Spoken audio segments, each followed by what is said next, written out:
This is a brief recap for Season 1, Episode 3 of Power, Book 2, Ghost. All in all, it was a pretty good episode. It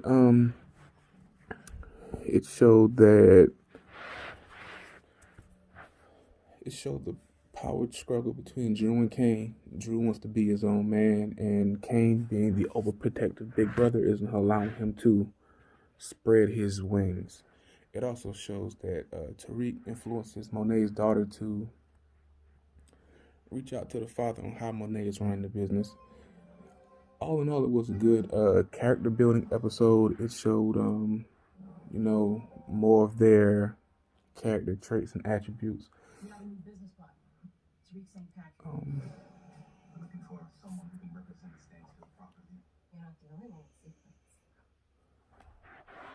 Tariq challenges his professor on his adaptation of Socrates, and it goes to show that Tariq, just being Tariq, is able to, hold his own even in the presence of the professor. He ultimately caves on his ideas and writes what he thinks the professor wants to hear. He receives a non-credit on the course because the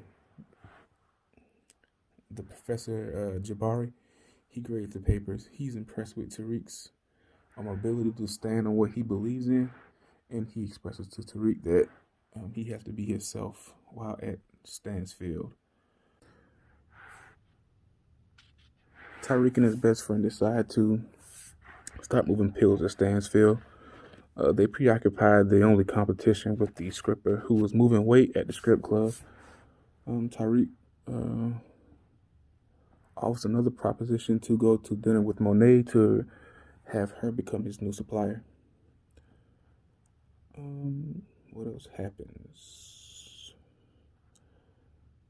Monet's daughter reaches out to Lorenzo to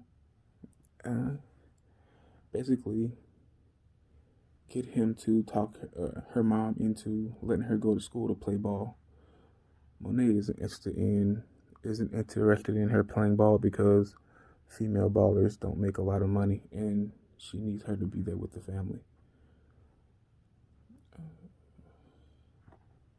Drew and Kane is almost arrested by Officer Ramirez and an unnamed white cop because Kane fired some shots at Little Guap. Little Guap is a low-level dealer who works for Monet but is entirely too flashy. We will probably see that relationship play out within the next episode of the season.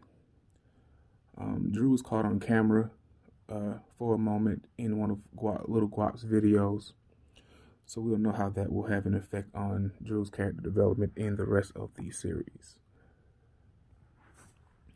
Kane as a whole, he just reinforced his stereotypical drug dealer persona, violent, irrational. He's more than ready to end the life of the police officer who has followed them into the alley.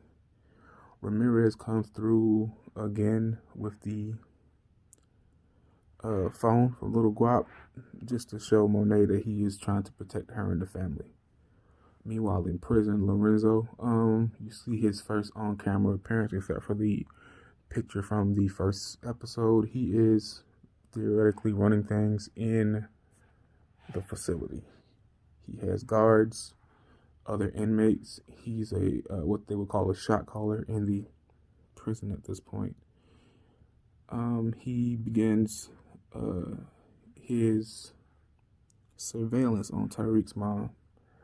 Tasha, during this episode, has two mock trials where they try to prove that she's innocent of the crime of being a queen pin. Sax's trial comes into question by Method Man's character, and Tariq ultimately gets his meeting with Monet to set up his drug enterprise at Stansfield. Monet reluctantly agrees and tells him he must move out of Drew's dorm because she doesn't want Drew around that anywhere near that because they're focused on him playing professional basketball. Well, that was a quick recap of Power Book 2 Ghosts Season 1, Episode 3. Hope you enjoyed it, and I will see you guys later.